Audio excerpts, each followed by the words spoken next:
So we're going to continue with the effects on children of divorce. Some of the things that, since I was recording the other day, I've read some of the things that you guys got from the Lewis book, and so you're already familiar with a lot of this kind of information, and it seems like you got some really good a really good sense from the book. Of kind of the effects of divorce and even some of our misconceptions and the myths of the effects of divorce. So we're going to go ahead and go through some of these here. This again is from Hetherington and Kelly's book that I mentioned to you before. Some highlights from their work.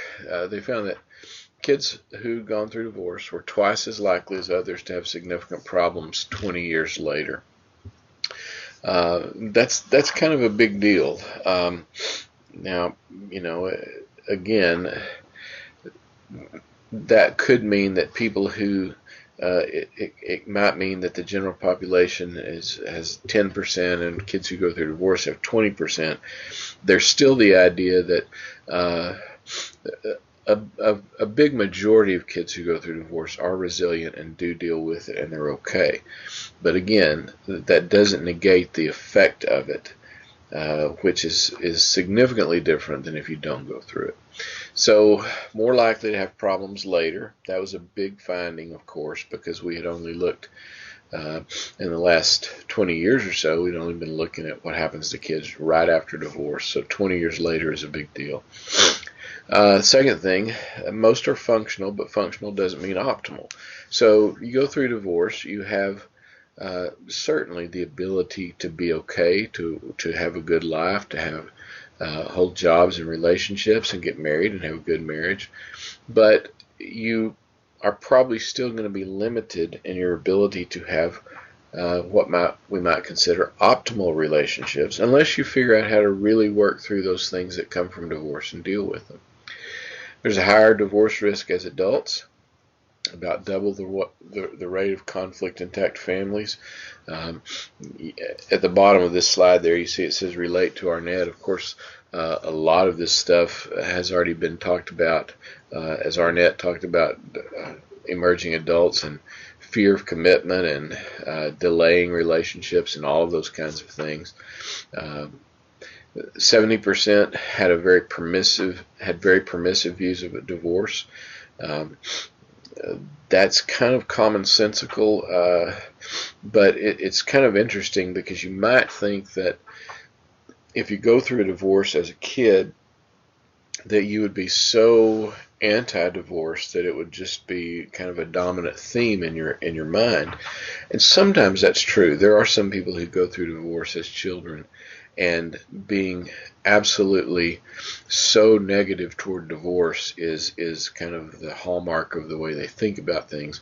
But we know that the majority of people who go through divorce and grow up do like most of us. They think, well, I got through that and I'm okay, so divorce is not so bad. And we do that because we all relate things to, in my undergraduate classes, I'll always ask, when we talk about punishment, I'll always say, well, how many of you think spanking your kids is a good idea? And 80% of people, 90% will raise their hands, and then I'll say, well, why do you think that? And their number one reason always is, well, I was spanked and I'm okay. Well, that has some value, but not very much. And we do the same thing with anything that happens to us. We think if we went through a divorce and we're basically okay, then divorce is really not that bad. And we do that for self-preservation to a certain extent. But it is an issue, because what that means is the more divorce happens, the more people we have who feel like divorce is kind of okay. And the more we feel like it's okay, the more likely we are to choose it as an option when we get in trouble. The best chance that kids from divorced families have to have a marriage that's successful is to marry somebody from an intact family. That's a big deal. Two people from two divorced families, you can absolutely have a great, happy, long-term marriage. but you have more obstacles to overcome, and it's tougher. You have a better chance if you're somebody from a divorced family. You have a much better chance at success if you marry someone who did not go through divorce. As I said, all of this stuff is related to a lot of the stuff we saw in Arnett about how people are delaying things, and people are a little bit scared of commitment and a little bit leery of commitment, and don't have a lot of trust in the marriage idea because they've seen it fall apart in their own lives and in our culture. And so that's one of the difficulties we deal with, one of the legacies of divorce, as you've seen. Lastly here, divorced people tend to have about twice the rate of poor relationship with their fathers.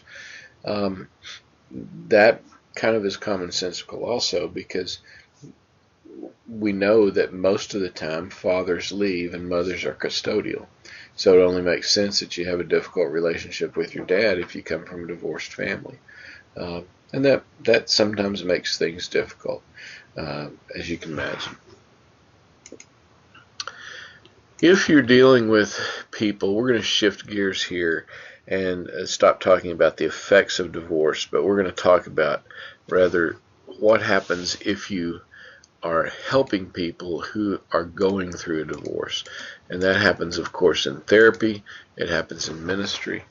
And it's going to happen to all of us, that we're going to help people. We're going to be working with people who are going through a divorce. So here's some therapeutic guidelines for trying to work with a family. Some of these, showed up in the book that you read. Some of them may not be things that you're familiar with. So first of all, if we think in terms of the family system will typically kind of look within itself to try to fill the empty roles. Many of you mentioned from the Lewis book that child who's put in the place of kind of taking care of the family, that parentified child idea, and how unfair and hard that is.